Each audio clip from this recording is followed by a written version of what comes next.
সংঘর্ষের পুলিশের সঙ্গে ধাওয়া পাল্টা ধাওয়ায় পণ্ড হলো অটোরিকশা চালকদের আন্দোলন। রবিবার রাজধানীর মিরপুর 10 গোল চত্বরে গাড়ি ভাঙচুর করেন বিক্ষুব্ধরা। এর আগে অটোরিকশা চালানোর দাবিতে 5 ঘন্টা সড়ক অবরোধ রাখেন তারা।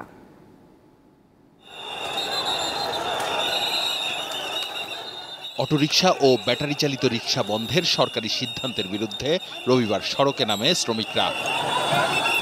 সকাল থেকে মিরপুর 10 পল্লবী সড়ক অবরুদ্ধ করে রাখে অটোরিকশা চালকরা। ইনপুটগুলা বন্ধ করতে জায়গা থেকে তো এই পরিস্থিতিটা হয় না। আর এখন ইনপুট বন্ধ করা নাই, 5 লাখ মানুষের লগে 20 লাখ মানুষ জড়িত হয়েছে, অন সব অবৈধ হয়ে গেছে না। আমরা কোনো অপেক্ষা দেখবো না, কোনো অপেক্ষা চলবে না। আমাদের আজকেই আমাদেরকে রায় জানাইতে হবে। আমাদের দাবি, আমরা তো কিস্তি উঠাই, আমার ঘরে 5 জন খাওয়াইয়া, ঘরে মা অসুস্থ, আমাদের বাচ্চা কাচ্চার লেখাপড়া খরচ, আমরা এই অটো চালাই, আমরা সবকিছু করি। পরে তারা অবস্থান নেয় মিরপুর 10 গোল চত্বরে। বিকেল 4টার দিকে শ্রমিকদের আন্দোলন থেকে বিরত থাকতে অনুরোধ জানান ঢাকা 16 আসনের সংসদ সদস্য ইলিয়াস মোল্লা। তবে তার উপস্থিতিতেই গাড়ি ভাঙচুর করে বিক্ষুব্ধরা।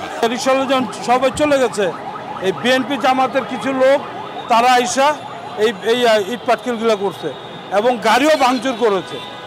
আমি ডিসি সাহেবের সাথে বলেছি, যারা ভাঙচুর করেছে সিসি ক্যামেরা দেখে আপনার তাদের বিরুদ্ধে ব্যবস্থা নেবেন। পুলিশ বলছে ভাঙচুর ও পুলিশের উপর হামলার ঘটনায় জড়িতদের বিরুদ্ধে নেওয়া হবে কঠোর ব্যবস্থা। কেউ আইনের ঊর্ধ্বে নয়।